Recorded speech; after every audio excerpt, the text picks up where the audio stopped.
พี่น้องใกล้สิปิดฤดูกาลของหมอลำใจเกินร้อยบอยสิริไซแล้วกับวงของแอนอรดีแล้วดิใกล้ปิดฤดูกาลแล้วเบนสุภาชัยพี่น้องเป็นศิลปินที่น่ารักอีกคนหนึ่งแห่งหมอลำใจเกินร้อยพี่น้องเอ๋ยตอนมาอยู่ใจเกินร้อยไม่เนี่ยบอดบอยพ่อหน้าบอยเพราะว่าเป็นลูกที่พัดภาคกันมาหลายปีเบิ่งวาดหนึ่งตอนมาไม่หน้าตาคือกันอยู่ครับใจเกินร้อยมาสองฤดูกาลแล้วฤดูกาลสุดท้ายแห่งมาอยู่กันกับเอกธนกิจแห่งโอ้ยเป็นเซี่ยวกันทายคิดเข้ากันดีทายอย่างมากว่าสังคนไล่คนเสกันแต่โคบแต่รู้สึกว่าเขียนเป็นในว่าจะอำลาอำลาวงการอำลาหมอลำใจเกินร้อยแล้วนะเด่นสุวไส้มาเขียนมาจังสิล่ะตั้งแต่ออกจากมหาลัยตัดสินใจสิไปนอกแต่กระทำใจบ่ไหวที่ต้องไกลบ้านเลยเลือกมาเปลี่ยนหมอลำทุกมื้อนี้แฮปปี้มากๆที่ได้ทำงานนี่อยู่ตรงนี้จนพ่อมีพ่ออยู่พ่อกินที่เลือกงานที่แรกเลือกงานมาก็คิดว่ารับจ้างรู้ตัวอีกทีก็รักอาชีพนี้ไปแล้วแต่ผมก็ยอมรับว่าบางทีมันก็มีวันเต็มที่บ้างไม่เต็มที่บ้างอาจจะทำได้พอดีบางอย่างที่ไม่ดีพ่อบางอย่างที่ใครขาดบ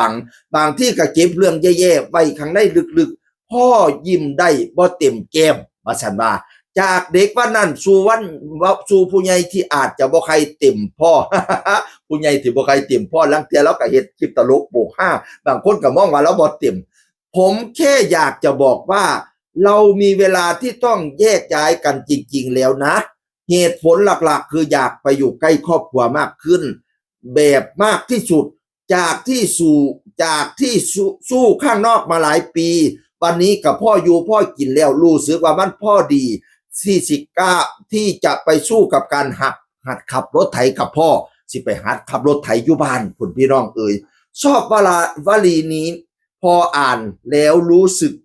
ถึงครอบครัวอันดับแรกการเปลี่ยนแปลงมาน่ากลัวแต่ไม่เปลี่ยนเลยน่ากลัวกว่าถ้าจังหวะชีวิตพาเราไปเจอเราอาจจะได้รู้จักกันในรูปแบบอื่นว่าฉันว่าการเปลี่ยนแปลงบ่น่ากลัวแต่การบ่เปลี่ยนแปลงเลยน่ากลัวกว่าสอบบาลีนี่มากๆสิกลับบ้านไปขับรถไถอยู่กับพ่อแล้วใส่ชีวิตสโลไล่แล้วขอบคุณทุกคนเลยที่เขามาเจอกันมารู้จักมารักมาเติมกำลังใจในการใช้ชีวิตให้กันและกันไม่ได้เบิดไฟไม่ได้ท้อไม่ได้ถอยแต่มันถึงเวลาแล้วครับสำหรับผมใจหายแต่หายใจอยู่ครับ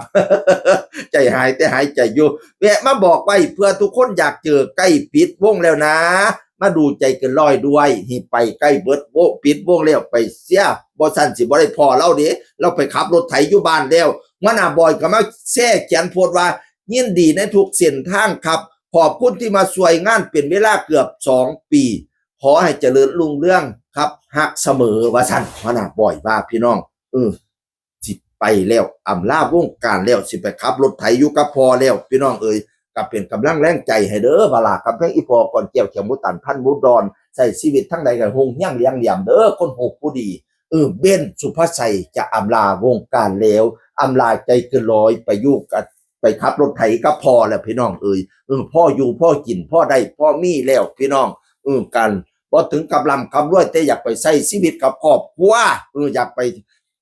ใกล้ชิดแบบมากๆสินะเสียงคือคนเก่าสู่ฟังสวัสดีครับสวัสดีครับ